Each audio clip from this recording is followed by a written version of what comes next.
এই ভিডিওটা পুরোটাই কাল্পনিক, এর সাথে বাস্তবের কোনো সম্পর্ক নেই।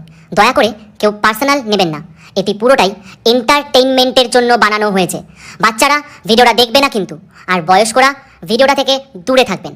আর ভিডিওটি দেখার জন্য হেডফোন ইউজ করা আবশ্যিক। যাও, আগে হেডফোনটা নিয়ে আসো। যাও যাও যাও যাও যাও।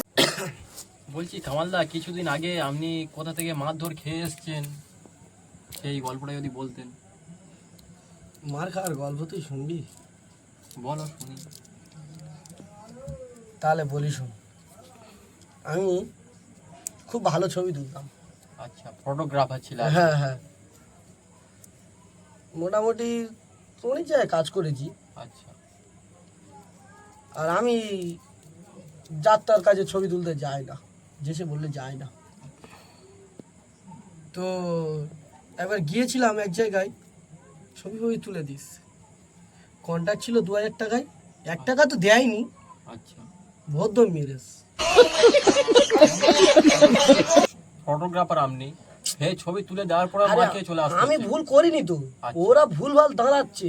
আমার তো তুলতে অসুবিধা হচ্ছে, আমি বলছি আমার বলছে না হবে না, এরকম তুলো। এবার বাজে উঠছে, আমার ভদ্র মেরে বের করে। তা ওই আগে মাগে বলি আর ছবি আমি তুলবো নি বলে আমি ঘরে চুপ করে শুয়ে আছি। হঠাৎ দেখি কিছু ছেলেপুলে এলো যে কাকা এরকম আমরা বন্ধু বান্ধব একটা মেলাতে যাব, আমাদের কিছু ছবি তুলতে হবে, যাবে? তো মারধর খাওয়ার পর তো সত্যি ভাই বল আমার আর ছবি তোলার ইচ্ছা হয় না। তাই এরা এসে রিকোয়েস্ট অনেক করছে। মেন আমি একটু নাম করে ছবি ভালো তুলি বলে আর নাম করে আছি বলে তো আমার ওই জন্য লোক চাই। তো যাই হোক, বলি ঠিক আছে চল বাবু যাই। সেই অনেকদিন তো কাজ কম পাই না, তো যাও আসি চাই বলে গিয়েছি। গিয়ে মেলাতে ছবি টবি তুলিস, তুললে মোটামুটি ছবি ভালোই উঠেছে। তাই ওদের হাতে যে ক্যামেরাতে যে ছবি দেখায় না, আমি ওদের ছবি করা দেখাচ্ছি। তাহলে এইটা শোনো, ছবিটা যেই দেখেছি ওরা দেখি আমার বলছে কাকা তুই যা ছবি তুলিস কাকা, তোরা আর আমাদের বাপ একটা থাকে তো তোরা রাম। আমি তখন হাসি পাচ্ছে, আমার নামে নাম করছে শালা, আমার আমি কি বলতে যাচ্ছি। তোমার গা ফুলে যাচ্ছে আর কি। ও যে আমার বাঁশ পুড়ে দিচ্ছে আমি বুঝতে পারছি, আমি মনে করছি আমার নাম করে দিচ্ছে। আচ্ছা আচ্ছা। তো যাই হোক, আমি অতটা মাইন্ড করিনি। বলছে ফের বলি বাবু দাঁড়াও আর গোচ্ছের ছবি তুলি। বলে না না আর তোমার ছবি তুলতে হবে না, অনেক কাজ করেছো তুমি, একটু নামি দামি একটু রেস্ট নাও, তুমি যা তুলেছো আমার এনে দাও। তো আমি গিয়ে বের করে আনলাম ছবি কটা। ওইসব শালারা কী করেছে ছবিটা দেখছে দেখছে আর আমার ইচ্ছা মতো গাল দিচ্ছে, আমি বুঝতেই পারছি। আর আমরা ভাই পড়ালেখা অতটা জানি না, ওরা ইংলিশে গালাগালি করছে, আমি বুঝতে পারছি যে আমার নাম করছে, কিন্তু ওটা যে গিয়েছি বলছে ধুয়ে দিচ্ছে। তো আমি অতটা মাইন্ড করিনি। তো ফটোটা দেখতে দেখতে হঠাৎ ফটোটা পড়ে গেছে হাত থেকে। আচ্ছা, বুঝতে পেরেছি? আর হাতে যেই পড়ে গেছে সামনে একটা বৌদি ছিল, হেভি দেখতে।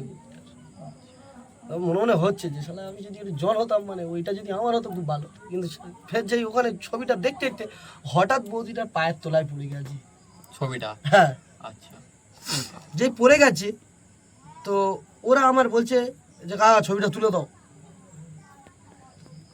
টাকা যতক্ষণ না দিচ্ছে ফরমাস তো শুনতে হবে নাকি। তো আমি ছবিটা তুলতে গেছি, বৌদিটা শাড়ি পরেছিল, পা ফাঁক করে দাঁড়িয়ে আছে, যেরকম দাঁড়ায় আর কি মানুষ। আমার গলায় ক্যামেরা আছে, আমি এরকম নিচে গিয়ে গায়ে হাত দিলে তো মারবে, আমার ভয়ও লাগছে। আমি ওই নিজে বলেছি যে বৌদি একটু কাপড়টা তুলবে, ছবিটা তুলবো। পুরো পুরো দেখছে না যে ওর থেকে বয়স একটু বেশি আমার, ও আর দেখছে না অত কিছু। যেই বলেছি একটু কাপড়টা তুলো ছবি তুলবো, মা চালু করে সাওয়াত করে। আচ্ছা,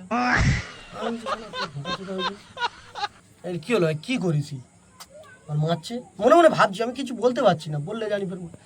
ফের যেই বলেছি যে কি করেছি ওরকম বল মারলে, বলছে বুড়ো বয়সে ভাই উঠেছে বলে ফের এক গাছ হেঁটে। আমি তো এবার সেটা ভুকাচ্ছে দেখি, ফের লোক ডাকছে, ও দেখি লোক ফোক ঢেকে বলে দেখো এই বুড়ো কাকা আমার বলছে কাপড় তুলো ছবি তুলবে। এবার চারদিক থেকে লোক মারধর চালু করে দিত। আমি কি করেছি বলি শালা বহুত সুর খারাপ, আরে খাঙ্কির ছেলে তোর ক্যামেরার গোষ্ঠীর গান মারি মারি বেটা ক্যামেরার পোত তুই ফেল দে খাঙ্কির ছেলে, আমি চল যাই বলে ওই ক্যামেরা ফেলে দিছি। ওই